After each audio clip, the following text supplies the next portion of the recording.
Selamünaleyküm kıymetli seyircilerimiz. Dergi Haberi programında bu hafta İnzar Dergisi Şubat sayısını konuşacağız. Konuğum derginin yazı işleri müdürü Mehmet Zeki Ergin. Hocam hoş geldiniz. Hoş bulduk, sağ olun. Şubat sayısında okurları nasıl bir dergi bekliyor? Önce bununla başlayalım hocam. Yani Şubat sayısında da diğer sayılarda olduğu gibi bir İnzar klasiği onları bekliyor. Evet. Dosya konusu tabii ki Şubat'ın ruhuna uygun. Özellikle Türkiye'deki Müslümanlar olarak, yani İslam aleminin diğer coğrafyaları konusunda fazla bir malumatım yok bu konuda ama Türkiye özelinde, Türkiye'deki Müslümanların özellikle Şubat ayı geldiği zaman ulaşabildikleri her platformda halka, camialar kendi tabanlarına ulaşabildikleri gençlere özellikle şehadetle ilgili, şehadet makamının, Allah Resulü'nün şehadet makamına verdiği değer, Allah katındaki şehadet makamının değeri ve toplum olarak, yani ümmet bağlamında toplum olarak şehitliğe verdiğimiz değer konulu genellikle programlar yapılıyor. Genellikle bu minvalde. Ümmete, yani özellikle Türkiye özelinde dile getirecek olursak toplumun bu genel aktivitelerine mutabık olarak İnzar Dergisi de Şubat ayında dosya konusu olarak şehitliği işliyor. Ama tabii hani genellikle şehitlik söz konusu olduğu zaman şehit olanlar dillendiriliyor ama bir de şehitlerin arkasında kalanlar var, gerilerinde kalanlar var. Böyle yürekleri yanarak ciğerparelerini, sevdiklerini, değer verdiklerini toprağın bağrına verenler var, toprağa verenler var. Yani genellikle bunlar fazla dillendirilmiyor. İnzar biraz da bu konuya da, yani evet, bu ayki sayısında biraz bu konuya da değiniyor yani. Şubat ayı şehadet ayı. Şimdi Türkiye Müslümanları açısından dediniz bu ay Şubat ayı şehadet ayı olarak işleniyor. Neden Şubat ayı hocam? Şubat'ı özel kılan şey nedir? Özel bir tarafı yok. Yani zamansal olarak özel bir tarafı yok. Hani zamanın ve mekanın kutsallığını Allah belirliyor. Evet. Yani Hz. Resulullah peygamberler Allah-u Teala'nın talimatlarıyla belirliyor. Örneğin Allah-u Teala'nın emriyle Hz. İbrahim Kabe haremini belirlemiş, sınırlarını çizmiş. Hz. Resulullah Aleyhisselatü Vesselam da Medine'deki, yani kendi haremini, Allah-u Teala'nın öğretisiyle kendi haremini, yani Medine haremini belirlemiş ki bu ikisi bizim yanımızda kutsaldır. Evet. Yine Allah-u Teala Kur'an-ı Kerim'de Mescid-ül Aksa'nın kutsallığını dile getiriyor. Ve ata zamanlardan Kadir Gecesi'nin kutsiyetini Allah-u Teala dile getiriyor. Yani dolayısıyla zamanın ve mekanın kutsallığını, bir zamana veya da mekana kutsallık değer atfedilecekse, kutsallık atfedilecekse bu ancak bizim bakış açımız bu. Yani ilahi olur. Evet, Allah emreder. Hz. Resulullah Aleyhisselatü Vesselam o emir doğrultusunda bize öğretir. Biz de ona tabi oluruz. Bu bağlamda Şubat'ın herhangi bir şeysi yok. Evet. Ama Şubat ayında tabiri caizse 20. yüzyılda Müslümanlara rehberlik etmiş olan, rehberlik makamında olan büyük insanlar ve bazı evet sıfatların önünde rehber veya da büyük ünvanlar olmayan ama şehadetleriyle büyük çığırlar açmış olan insanların şehadetlerinin bu ayda toplanmış olması dolayısıyla evet, Türkiye'deki Müslümanlar bu ayı şehadet ayı olarak kutluyorlar. Onların, yani toplumun bu özellikle İslami camiaların bu atfına ittibaken, yani ona mutabık olarak biz de bu şekilde kabul ediyoruz. Bizim hani bir kutsiyet veya da bir şey değil ama yani böyle bir ayda hani her zaman sürekli olarak İslam davası için feda olma duygusunun diri tutulması gerekiyor. Yani bu insanları savaşa teşvik manasında değil. veya da insanların işte canlarını çok değersiz sayması manasında değil. Ama bazen hani Allah'ın en fazla değer verdiği varlık olarak can, yani yaşam hakkı, bazen öyle geliyor ki bunun bile feda edilmesi gerekiyor ve genellikle bu saldırıların ne zaman geleceği belli olmuyor. Yani düşman sinsidir. Yani böyle çok nadir yiğitçe senin karşına çıkıp seninle şey yapıyor. O yüzden bundan dolayı da bu normal, her zaman bu duygunun diri tutulması gerekiyor ama hani her zaman bu böyle bir atmosfer de insan psikolojisine ağır gelir. Evet. Dolayısıyla yılda belli bazı zamanlarda bazı duyguların daha fazla üzerine durulması gerekiyor ki şu an içine dahil olduğumuz 3 aylarda evet her zaman Allah'a ibadet edilmesi gerekiyor. Her zaman Allah-u Teala'nın Esma-ül Hüsna'sının zikredilmesi, dillendirilmesi gerekiyor. Her zaman Hz. Resulullah Aleyhisselatü Vesselam'a salavat getirilmesi gerekiyor. Nefsin terbiyesi için, Allah'a yakınlaşma için oruç her zaman tutulması gereken bir ibadet.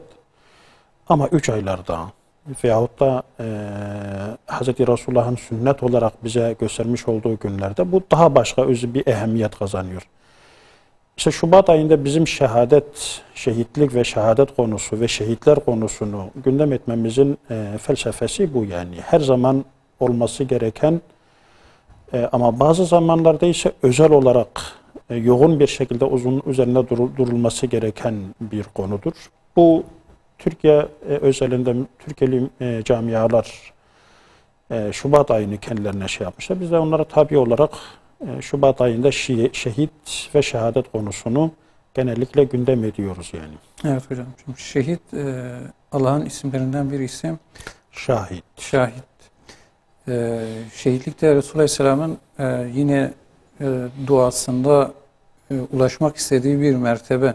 Siz şehitliği dergi olarak nasıl işlediniz? Şehitlik, şahitlik, şehadet kavramlarını nasıl yorumluyorsunuz? Hani herkesin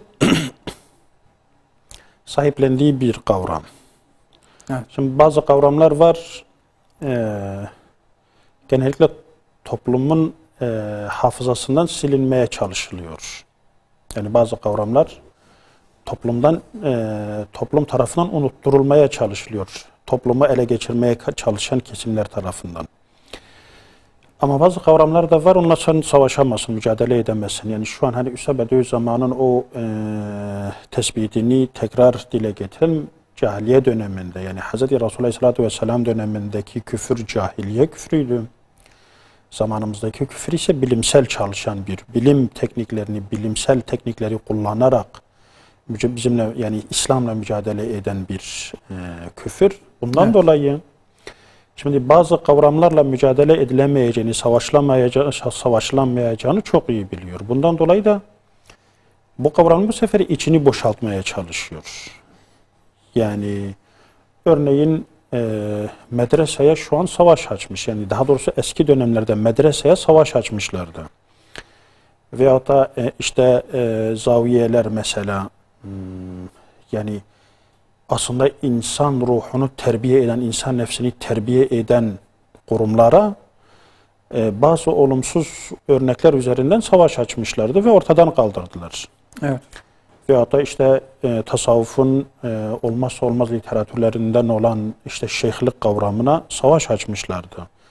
O zaman hem kendileri güçlü, bu kavramların arkasında duranlar ise zayıf olduklarından dolayı savaş açmışlardı. Ama bazı kavramlar da var, adam onunla savaşlamayacağını biliyor, o yüzden içini boşaltmaya çalışıyor. İçinin boşaltılması manasının böyle değişik alanlara kaydırılması çalışılan kavramlardan bir tanesi, hatta en başta geleni şehittir. Hocam şöyle de yorumlanabilir mi? Hani kendi çerçevesinde özdeş bir şey bulunamıyor. Hani bunun yerine koyabilecek bir ideolojiler bazında. Yani öyle. Hani şöyle mesela hani her dava böyle yetiştirdiğin nasıl diyelim, yani ne kadar değerli bir insan yetiştirmişse, yani evet. Bir dava ne kadar değerli bir insan yetiştirmişse toplum tarafından kabul görmesi de o oranda yüksektir. Şimdi yetiştirdiği insanın zirve noktasını kendisini o davaya, o davanın ilkelerine, topluma, insanlığa feda edebilecek kadar yüce makamlara çıkarılmış bireyler, örneklemeler gösterebiliyorsa bir dava, artık bunun ötesi yok. Şimdi bu da bizim yani İslami literatür bunu şehit olarak, Allah yolunda öldürülenler. Hani normalde şehitlerle ilgili ayet-i kerimelerde mutlak yani böyle bariz şehitlik kavramı kullanılmıyor. Ama başka ayetlerde işte peygamberler, sıddıklar ve ondan sonra şehitler geliyor yani. Şimdi peygamberler belli Allah tarafından seçilmiş. Sıddıklar her saniyelerini davaya adamış.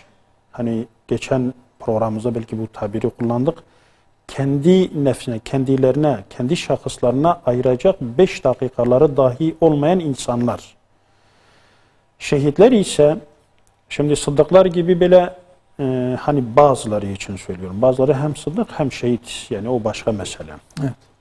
Yani birkaç tane sıfatı, kavramı kendi şahsında barındırabiliyor bazı insan ki bunlar Allah tarafından kendi katında bir ruhla teyit edilmiş olan yüce insanlardırlar. Şimdi şehitler ise böyle ömürlerinin hepsini böyle saniyesine varıncaya kadar davaya adamayı becermiş insanlar değil, bilen bu konuda yetkin insanlar değil, ellerinde canları var verebilecekleri en değerli varlık olarak onu adamışlar yani. Evet. 3. sıradaki şeyler yani. Biz şehitlik kavramını buradan biliyoruz. Şimdi bu işte şehitlik kavramının içini boşaltmaya çalışanlar veyahut da bizden çalmaya çalışan, yani sizin yorumunuza binaen söylüyorum, bizden çalmaya çalışanlar, şimdi bizim açımızdan onlar kendilerine ne aldıkları zaman hem bizim açımızdan içini boşaltmış oluyorlar, hem de kendileri açısından bizden bir yani toplum tarafından kabul görmüş, toplumun değer atfettiği bir kavramı kendileri için hırsızlamış oluyor. Şehitlik kavramı işte yani herkesin kendine göre anlam atfettiği bir kavram ama biz inzar olarak Hz. Resulullah'ın getirdiği tanım üzere biz onun üzerinde duruyoruz. Nedir hocam bu tanım Peygamber Aleyhisselam? Yani herkesin bildiği yani Hz. Resulullah Aleyhisselatü Vesselam'a soruluyor yani.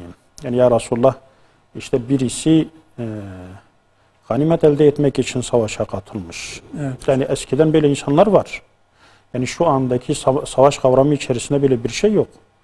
Gerçi yavaş yavaş böyle paralı askerler kavramı tekrar gündeme açılıyor. Eskiden yani iyi savaşabilen insanlar genellikle bu şekilde hani Müslümanlar hariç veya da İslam terbiyesini almış toplumlar hariç böyle acımasız, iyi savaşabilen, fiziki olarak şeyleri yerinde olan insanlar paralı askerlerdi ve savaşta o zaman çok ganimet elde ediliyordu, toprak elde ediliyordu. Bu amaçla savaşan insan. Yani birisi böyle bu amaçla katılmış. Birisi ise yani ırkı için katılmış. Birisi de kendi namı için yani ne kadar kahramandır. Yani insan ne kadar kahramandır denilsin diye kendini feda eder mi? Ediyor yani. Örneklemeleri çok. Hatta Bedir Savaşı'nda öldürülenler, Bedir mi Uhud Savaşı'nda yani tam aklımda değil ama öldürülenlerden meşhur bir tanesi yani çok sahabenin övdüğü ama Hz. Resulullah'ın o cehennemliktir dediği ki ashab ölmeden önce ona sorduğu yani diyor ben başka amaçla değil Medineli kadınlar benim arkamdan konuşmasın diye savaşa katıldım. Yani böyle bir örneklem var yani. Şimdi dolayısıyla insan namı içinde namı yürüsün diye de kendini feda edebilir, feda olabilecek şekilde tehlikeye atabiliyor. İşte bu mesela bunlardan hangisi Allah yolundadır? Yani şehittir diye Hz. Resulullah'a soruluyor. Hz. Resulullah tek net cevabı böyle tevile mahal bırakmayacak şekilde yani başka bir yöne çekilmeyecek şekilde net söylüyor. Allah'ın kelimesi en yüce olsun diye savaşan Allah yolundadır. Şimdi inzar olarak biz şehit ve şehitlik kavramı, makamını ele aldığımızda bu bağlamda Yani bu mana üzerine Hz. Resulullah'ın bu tanımı üzerine biz şehit ve şehitlik kavramını ele aldık. Evet hocam. Ki bugün belki az önceki dediğimiz hani başka kavramlara, başka yönlere çekenler için de aslında net bir duruştur. Hani gerçek manada işte hani belki isim de işte demokrasi şehidi ya da sendika şehidi, devrim şehidi, bir sürü bu noktada şehitlik kavramının önüne başka sıfatlar geliyor. Asıl kavram aslında kendini gösteriyor hocam. Ben şeyi soracağım. Şehit olanlar var.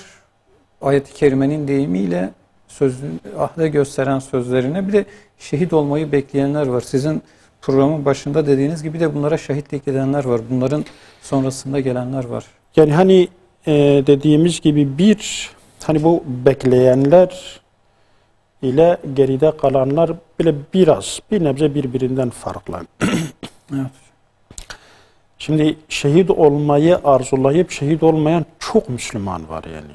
Hani böyle amiyane bir tabirle bir arkadaşın söylediğini söylüyorum. Yani diyordu hani böyle gerçek manada kurtuluş için.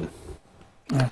Yani Allah-u Teala'nın azabından emin olmak. Çünkü ahiret merhaleleri anlatıldığı zaman Hz. Resulullah Aleyhisselatü Vesselam'ın ahiretle ilgili, ahiretteki hesabın çetinliğiyle ilgili Hz. Resulullah'ın rivayetlerini ele aldığımız zaman ki ulema bunu hepsini derleyip toplamış.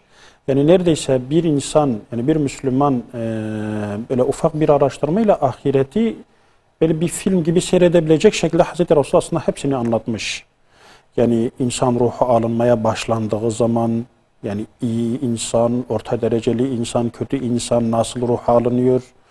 Ondan sonra melekler ruhu kabz ettikten sonra ne şekilde getiriyor? Kabirde ne oluyor? Berzah aleminde neler oluyor? Berzah alemindekiler onu nasıl karşılıyor?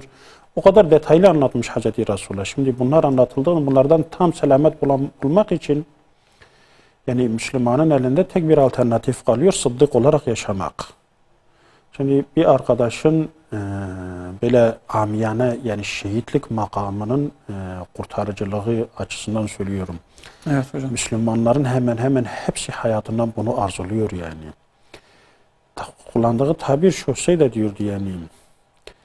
Yani ben bir ömür boyu 70 yıl boyunca sürekli olarak sünnet oruçlar, sürekli olarak farzların yanında ravatib sünnetler, sürekli olarak abdestli, sürekli olarak dilim Allah'ın zikriyle ıslah olacak, sürekli Resulullah Aleyhisselam üzerine salavat getireceğim. Her şeyimde öyle bir titizlikle davranacağım ki daha yeni bunların hepsinden böyle selamet o da bulurum bulmam onu Allah bilir. Evet hocam. Ama diyor bunların hepsi tek bir kurşuna bakıyor yani. Ya kalbinden, yüreğinden aldığın ya da alnından aldığın bir kurşuna bakıyor. Yani bu kadar ben uğraşamam ki 70 yıl aralıksız. Bu aslında bütün Müslümanların tercümesidir yani. Onların gönlünün tercümanıdır. Yani gönlün istediği şu 70 yılsa veyahut da Hz. Resulullah'a verilen 63 yıl. Biz ömrümüzü öyle biçiyoruz. Yani 63 yıllık bir ömür ise o sıddıkların yaşadığı gibi bir yaşam ve onun arkasından da Allah'ın davasına, dinine feda olmayla neticelenen bir şehadet. En güzeli bu. Evet hocam. Ama diğeri gerçekten zor olduğundan dolayı arkadaşın bana söylediği şekil. Yani bunların hepsi bütün Müslümanların aslında gönlünün tercümesi budur. Bunların hepsi bir kurşuna bakıyor. Ya da eski zamandakiler bir oka bakıyor. Evet. Ya da ne bileyim bir kılıç darbesine bakıyor. Şimdi dolayısıyla şehit olanlar var ve bir de bu şekilde şehadeti arzulayanlar var. Çünkü Hz. Resulullah Aleyhisselatü Vesselam mesela sekarattan söz ediyor. Sadece sekarat anındaki elem tek başına bile diğer bütün makamları geçelim. Sekarat anındaki o sıkıntılardan, o eziyetten kurtulmak için bile olsa Müslüman şehit olmayı yürekten arzular. Yani peygamberler o acıyı çeker, sıddıklar o acıyı çeker, salihler o acıyı çeker. Sadece şehitler hariç yani. Evet. Ki Hz. Resulullah diyor ki yani 70 kılıç darbesinin bir anda bir insanı biçmesinden daha şiddetli, en hafifi budur yani. Sekerat anında çekilen sıkıntı. Şimdi bunu bilen haşa Hz. Resulullah bizi ürkütmek için bunu söylemez. Evet, yani Hz. Resulullah'ın hadislerinde terhib ve tergib vardır ama terhib ve tergib yaparken bile Hz. Resulullah doğru sözden başka şey söylemez. Söylemişse öyledir. Şimdi bunu bilen bir Müslüman yani doğal olarak sürekli olarak bir şehadet arzusu var. Evet. O yüzden hani bir şehit olanlar var. Bir de o şehadet makamına yani ben de birincisi o şiddetli azaptan, o sıkıntılardan kurtuluşun bir yolu olarak bu belki biraz da bencillik var belki bunun içine ama bir de şu ümmetin kurtuluşuna, insanlığın kurtuluşuna, bu zalimlerin tahtlarının alaşağı edilmesine veyahut da zulüm üzerine inşa edilmiş bu sistemlerin bir şekilde çadırdamasına vesile olan bir fedai de ben olayım. Evet. Düşüncesi her Müslüman bireyde var olan bir düşüncedir. Yani bu duygu, bu beklenti, bu her Müslümanda var. Şimdi Doktor Abdülkadir Hoca bu konuda iki örnekle bunu açıklamış. Bir Hazreti Halid bir de Berra bin Malik'tir yanılmıyorsam evet. Sahabe devrinden. Ki Hazreti Halid'in meselesi gerçekten hani böyle hazin diyebileceğimiz bir hikaye. Hazreti Halid'in kahramanlığından, Hazreti Halid'in şecaatinden yani tereddüdü olan yok. Yani Hazreti Halid hiçbir zaman böyle korku denilen bir şeyi herhalde yaşamamış. Yani böyle desek herhalde yalan olmaz. Yani Hz. Resulullah Aleyhisselatü Vesselam'la savaşmada bile kaçmamış bir insan yani. Hatta belki İkrime bin Ebu Cehil'in işte Yemame savaşlarında dile getirdiği o husus, daha doğrusu Cisr savaşında ki Hz. İkrime diyor ki ya ben müşrik iken Allah Resulü'nün karşısındayken kaçmadım. Şimdi ben Allah Resulüne iman etmişim, Allah'a iman etmişim ve siz müşriklerin karşısında ben sizden hayatta kaçar mıyım? Şimdi böyle insanlar Hz. Halid bunun zirvesi, bu noktanın zirvesi ki evet. Yamame savaşlarını belki biliyorsunuz Müseylemetül Kezzab'ın ordusunun ani akınına karşı Müslümanlar böyle bulundukları mevzileri bırakıp kaçıyorlar. Hz. Halid'in ani kalkışıyla yani bütün orduyu bırakıp tek başına aldığı mızrakla Müseyleme'nin üzerine yürüyüp mızrağı neredeyse Müseyleme'ye saplayacak şekilde saldırıya geçmesiyle Müslümanlar tekrar savaşa geri dönmüşler. Şimdi böyle bir Müslüman, böyle bir kahraman. Hatta ondan söz ediyor diyorlar ki Hz. Halid'in böyle 200 kişilik bir özel birliği var. Kendi ordusunu böyle savaş düzenini verdikten sonra yönlendirmeyi de her cenahın komutanlarına devrettikten sonra o özel birliğiyle düşman ordusunun saflarına dalıyor, ikiye bölüyor, sonra iki saf halinde geri geliyorlar. Şimdi böyle bir kahraman yani. Evet. Hatta kendisi diyorlar ki elinizi benim vücuduma koysanız böyle yaranın olmadığı bir yeri bulamazsınız yani. Neresi olursa olsun o kadar yaralanmış. Nasip. Ama en sonunda da hani şehadet bir de bu işte bir de nasiptir yani. Şimdi sıddık olma ve de salih olma, ne bileyim işte veli olma belki bir nebze şeydir yani çalışmaya, azme, kişisel gayrete bağlıdır. Ama şehit Allah vergisidir. Yani bu da imtihanın ayrı bir hani gönülden arzuluyor ama evet, nasip olmuyor. Yani işte evet. Şimdi hatta o yüzden diyorlar Hazreti Halid yani şimdi kullandığı tabirin İslam ümmetinin şehit olma konusundaki arzusuna aslında güzel bir şeydir. Diyor ki böyle yatağında ölen bir koyun gibi ölmek istemiyor. Bu tabiri kullanıyor. Bir koyun gibi ölmek istemiyorum yani. O yüzden en son canını vermeden önce kılıcına dayanarak ayağa kalkıyor. O şekilde can verdiği konusunda rivayetler var. Şimdi evet. Bir de hani bu saadet asrıyla sınırlı olan bir şey değildir. Ümmetin genlerine yerleşmiş bir duygudur. Onun için Doktor Abdülkadir Turan hem sahabe döneminden iki örneği veriyor. Berra bin Malik ile Halid bin Velid'i örnek veriyor. Bir de ondan sonraki dönemlerde şehit olma arzusuyla yanıp tutuşan ve şehit olmak için tıpkı Hz. Halid'in kahramanlığı gibi kahramanlıklar ortaya koyan, hiçbir zaman korku denilen şeyi akıllarından geçirmeyen, eğer ordularını geri çekmişlerse bile bu akıl bunu gerektirdiği için değil, haşa korku falan değil. Evet. Akıl bunu gerektiği, komutanlık bilgisi, savaş bilgisi bunu gerektirdiğinden dolayı ordularını geri çeken bir Nurettin Zengi ve Selahaddin Eyyubi örneğini vermiş. Hocam onlara biz ikinci bölümde devam edelim. Müsaadenizle bir kısa araya girelim. Kıymetli seyircilerimiz, kısa bir aradan sonra programımız kaldığı yerden devam edecek. Kıymetli seyircilerimiz, Dergi Rehberi'nde İnzar Dergisi Şubat sayısını konuşuyoruz. Konuğum Yazı İşleri Müdürü Mehmet Zeki Ergin. Hocam Nurettin Zengi'yi Selahaddin Eyyubi dediniz. En son buyurun devam edin. Şimdi Nurettin Zengi'de Selahaddin Eyyubi'de tıpkı Hz. Halid gibi yani ömürlerinin hemen hemen tamamını savaş meydanlarında geçirmiş. Evet, kendilerinin bir başkentleri vardı ama çok az başkentlerinde kalmış. Diğer bütün ömürlerini savaş meydanında geçirmiş insanlar.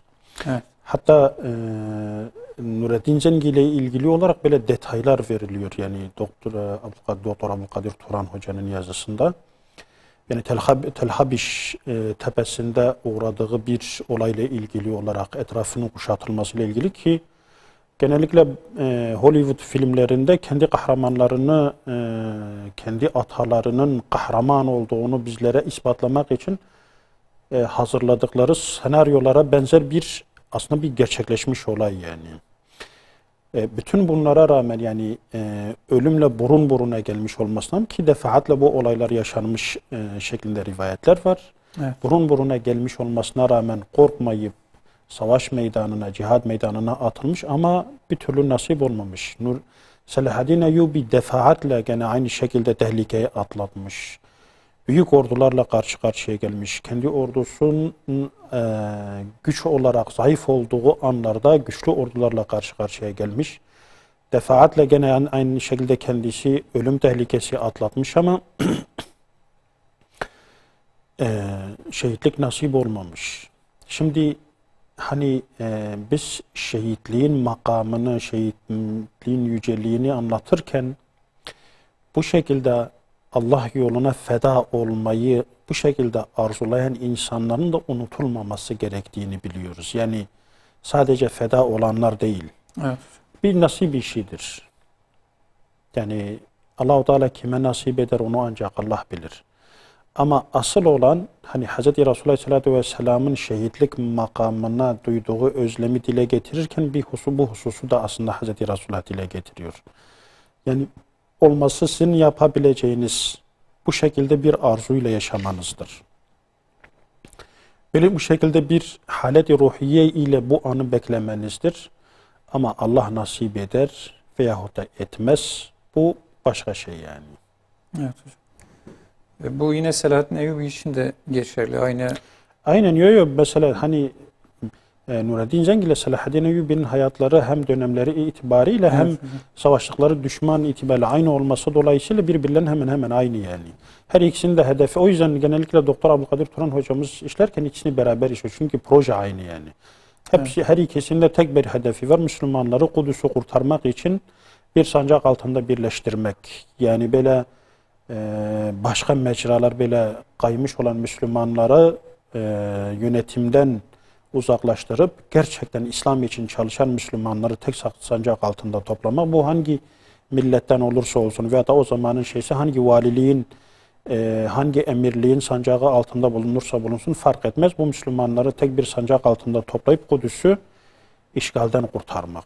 Her iki komutanın da projeleri bu olduğundan dolayı hayatları da genellikle birbirine yakın. Yani birbirinin hemen hemen benzeri olmuş yani. Evet hocam. Şimdi birinci bölümde bir arkadaşla olan diyaloğunuzdan bahsettiniz. Benzer bir durum bir hocanın, Seydan'ın açıklamasıydı. O biraz olaya belki farklı gözle bakıyordu. Hani bir yerden sonra işte hani şehitlik şey değil, hani bir an önce şehit olayım ki en üst mertebe, en yüce belki son nokta artık ulaşayım ama bir de sonrasını düşün. Hani sizden sonra şimdi yapılacak çok iş var. Hı hı. Bu işi taşımak da bunun kadar mukaddes, bu görevi yapma, devam etme, hepiniz deyim yerindeyse Müslümanlar açısından işte hepiniz şehit olacaksanız işte bu sorumluluk, bu bilinç, bu dava nasıl yürüyecek? Yani hani Evet. o yüzden geride kalanlar da için Hazreti Resulullah demiş, şehit olmayı arzuladığı halde şehit olmayan da şehitler gibidir. Evet hocam. Ama hani orada bir tane gibidir lafzı var yani. Evet, hiçbir zaman aslının Yani yerini tutmayacak. tutamaz yani. Hocam, şahitlik kavramı, şahıs fert davetçi olarak sorayım. Hani bizim bu kavramlara bakışımız nasıl olmalı bugün? Hani yani genellikle Kur'an-ı Kerim'de geçen yani o 5 taife, peygamberler, sıddıklar, şehitler, salihler. Evet. Diğer kavram şu an aklımda değil, özür diliyorum. Estağfurullah.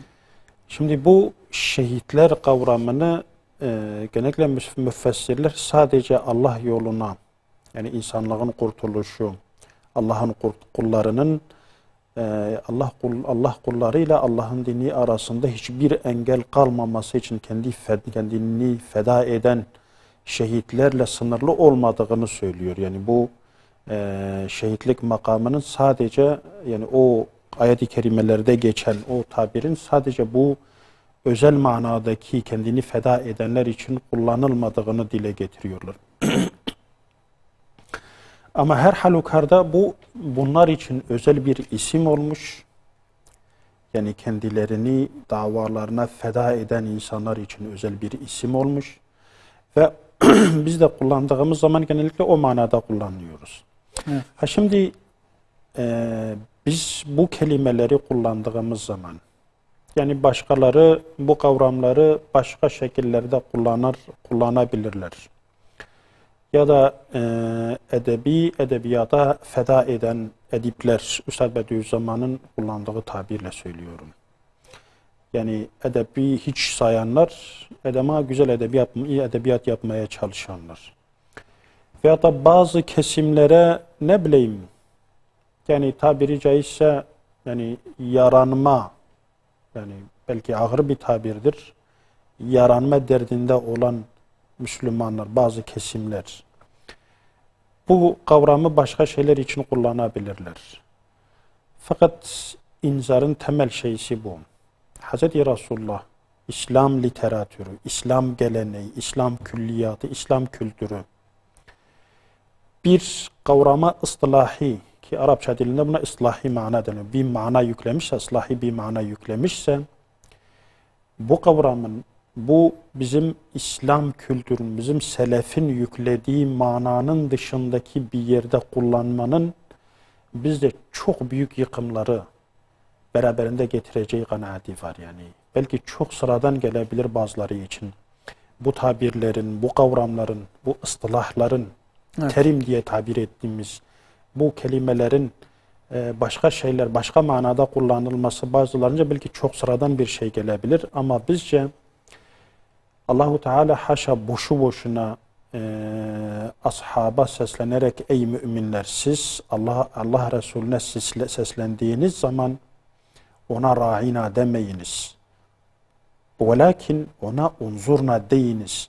Yani iki kelime arasında tercih yapma zorunluluğunun daha iyiden yana olması gerektiğini Allah-u Teala bize Kur'an-ı Kerim'de ders verirken bunun böyle çok sıradan bir şey olmadığını biz biliyoruz ki Allah-u Teala ayet-i kerimeyle bunun üzerinde durmuş. O yüzden hani özel bir konu olarak dergide buna değinilmemiş ama derginin ruhunda bu hakikat her yerde dile getirilmiş. Bu kavram tek bir insan için kullanılır. Başka hiçbir amacı olmayan, yani ne mal, ne kan bağı, ne ırk, ne başka bir ideoloji veyahut da ne bileyim işte elde edeceği bir ganimet, bir toprak parçası, ülkesini yüceltme, milliyetini yüceltme, ne bileyim artık. Şu an çok şey var insanları alıkoyabilen bunların hiçbirisinin yanında katışıksız saf bir su gibi Allah'ın ismi, Allah'ın dini en yüce olsun diye savaşanın dışında hiç kimseye kullanılmaması gerektiği ve bu şekilde bu kavrama yaklaşılması, bu terime yaklaşılması gerektiğini İnzar'ın bu konuyla ilgili bütün yazılarda bu ruh okunuyor yani. Evet hocam. Hocam Allah ile Alışveriş derginin makalelerinden biri de budur. Bunu nasıl yorumluyorsunuz? Yani Allah ile alışveriş de bu. Hani verdikleri sözden caymamışlar. Veyahut da işte Allah sizin mallarınızı ve canlarınızı. Yani Allah-u Teala hani biraz da Kur'an-ı Kerim hani insanın çok boyutlu olduğunu biliyor yani. Bazı insanlar bile erdem düşkünüdür. Bazı insanlar da nereye varırlarsa, neyi görürlerse acaba bu kaç para eder hesabı yaparlar. Yani bu doğaldır yani. Yerilecek bir şey değil. Hani Hz. Ali'nin ibadet tasnifi yaptığı zaman diyor ya, kimisi cenneti elde etmek için ibadet eder. Güzeldir bu. Kimisi Allah'ın azabından korunmak için ibadet eder. Bu da güzeldir. Ama en güzeli Allah ibadete layık olduğu, ibadet edilmeye layık olduğu için ibadet etmektir. Hani biz cenneti arzulayanları da kınamıyoruz. Cehennemden çekinenleri de kınamıyoruz. Ama biliyoruz ki gıpta ettiğimiz bir makam var. Allah ibadet edilmeye layıktır. O yüzden ibadet ediyorum. Gıpta edilmesi, göz dikilmesi gereken makam budur. Şimdi şehadet de yani feda olmada bazı insanlar erdem peşindedir. Yani o da Allah katında değerli olmak. Bizce erdemlerin hepsi bu demek. Allah'ın sevdiği bir kul olmaktır. Evet. Ama bazı insanlar da her şeye hesap kitap gözüyle bakıyor. Yani muhasebecidirler. Kazancım ne olur burada? Şimdi Allah-u Teala da bunu yani bu psikolojide olan insanları tabiri caizse bu alanın içine çekiyor. Bir alışveriş yapalım yani. Hesap kitaptan iyi anlıyorsunuz. Muhasebeyi iyi yapabiliyorsunuz. Bir muhasebe yapalım. Yani sizin mallarınız ve canlarınıza dahil olmak üzere. Bana satın. Ben karşılığında bunu size vereyim yani. Hani ticaretten anlayan insan bunun ne demek? Belki benle sen iyi anlamıyoruz. Yani ne demek olduğunu pek iyi kavrayamıyoruz. Ne kadar kar ettiğimizi, ne kadar işte büyük zenginliklere ulaşacağımızın hesabını belki yapamıyoruz. Ama bu fıtratta olan insanlar onu çok iyi biliyorlar ve çok güzel karşılık veriyorlar. Allah-u Teala'nın bu davetine. Evet. Şimdi hani İslam'ın aslında burada şu boyutunu görüyoruz. İnsanın tek düze olmadığını İslam çok iyi biliyor ve bütün fıtratlara uygun çözümler getiriyor. Evet. Hayırlısı inşallah diyelim hocam. Son olarak bu ayki dergide de yine yazınız var. Özel yazınızla ben sorayım. Hani yani tefsirde yaklaşılan şey şu, yani bakış açısı.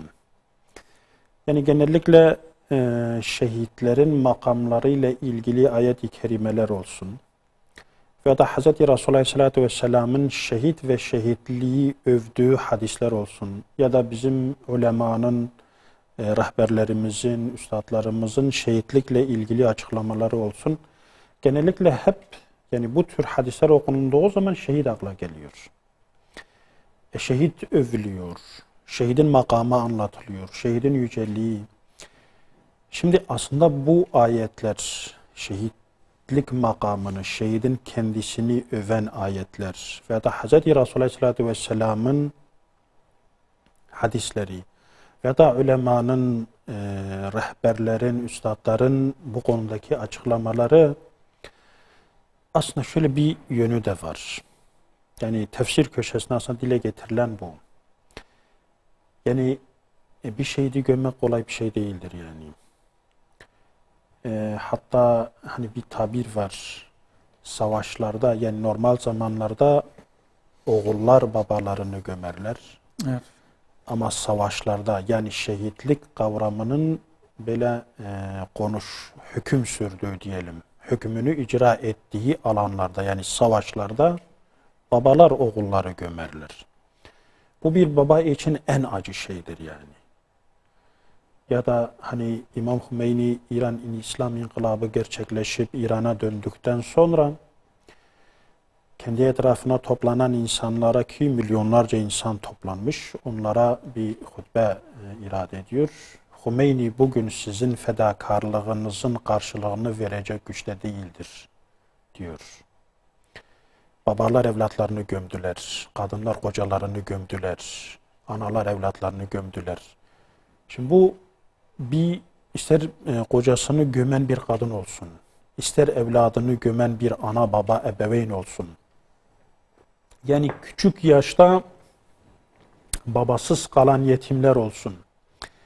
Şimdi bunların da bir de teselliye ihtiyacı var.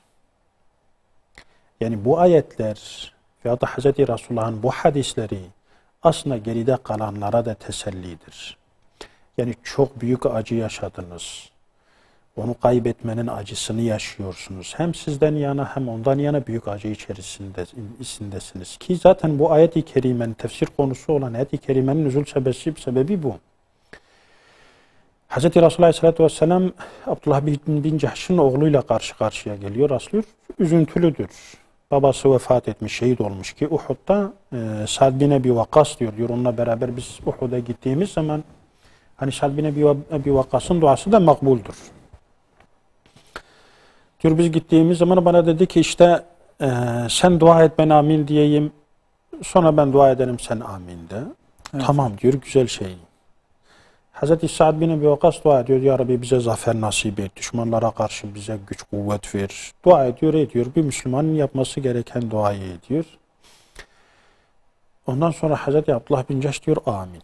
Allah duanı kabul etsin diyor. Tam diyor şimdi sıra bende, ben dua edeceğim. Sen diyor ya Rabbi işte yarın veya da işte az sonra düşmanla karşılaştığım zaman senin dinin için kahramanca çarpışmayı ve ondan sonra da senin dinin uğruna şehit olmayı bana nasip et. Ondan sonra benim işte uzuvlarım, kollarım kesilsin, bacaklarım kesilsin, burnum müsle edilsin, burun kulaklarım müsle edilsin, dudaklarım kesilsin, gözlerim çıkarılsın ve ben o halimle senin huzuruna geleyim. Sana ne oldu ey kulum dediğin zaman da bunlar senin dinin için diyeyim diye dua ediyor. Sa'd bin Ebi Vakkas böyle hani biraz tabiri caizse şok oluyor ama neticede söz vermiş ve bu şekilde şehit oluyor. Şimdi böyle bir acı var. Evet. Bir de geride bakılması gereken kızlar bırakmış. 9 tane kız kardeşten söz ediliyor. Bir de anaları var, onların bakımı gerekiyor. Bir de borçluymuş da onların da ödenmesi gerekiyor. Hz. Resulullah işte teselli olarak diyor ki babanı Allah nasıl karşıladı sana söyleyeyim mi? Söyle diyor. Söyle dedim ya Resulullah. Allah normalde hiçbir mahlukla, hiçbir kuluyla yüz yüze görüşmez, konuşmaz. İlla ki arada perde var. Ama senin babanla yüz yüze konuştu diyor. Ve dile benden ne dilersen diye söyledi. O da hani o şehitlerin tekrar gönder beni senin dinin için feda olayım dileğini dile getirdi. Ama Allah dedi ki ölenler bir daha geri dönemez diye benden vaat çıkmış. O zaman bunu onlara ilet dedi. Allah da bu ayet-i kerimeyi nazil etti dedi. Evet. Şimdi dolayısıyla bu aslında bir tesellidir yani. Yani hani şehitliğe, şehadete teşvik evet var. Ama bir de geride kalanların o büyük acılarına bir de bir tesellidir. Yani evet ciğerparenizi feda ettiniz. En değerlinizi gönderdiniz ama öyle normal bir yere göndermediniz yani. Öyle alelade bir ölü gibi gitmedi o.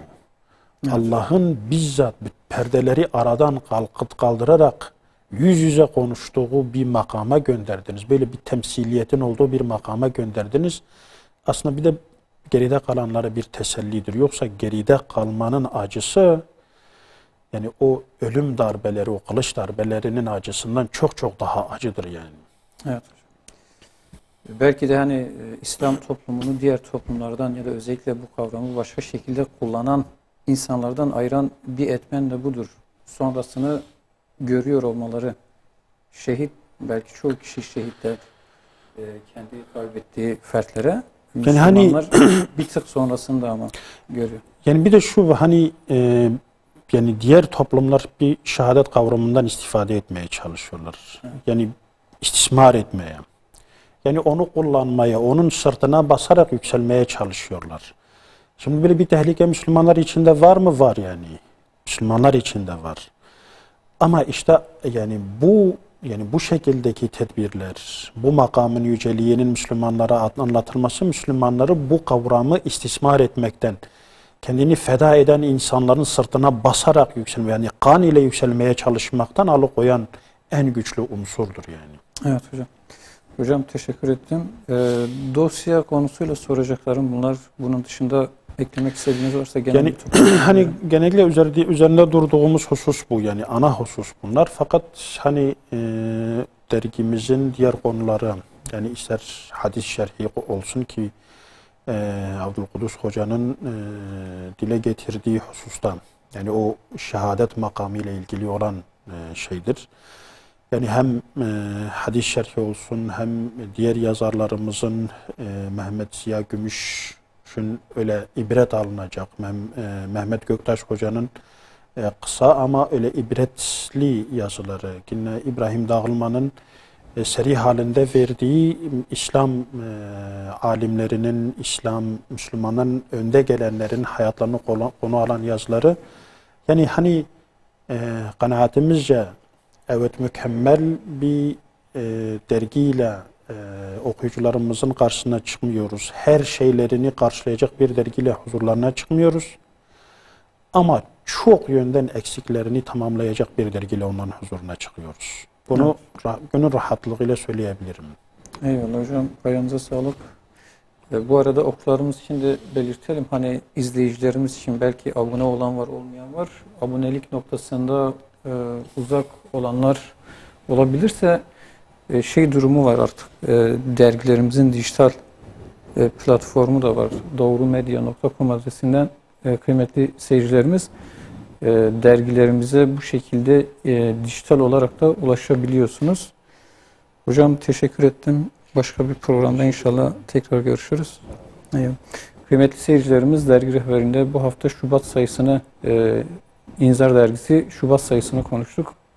Yeni programda görüşünceye dek Allah'a emanet olun.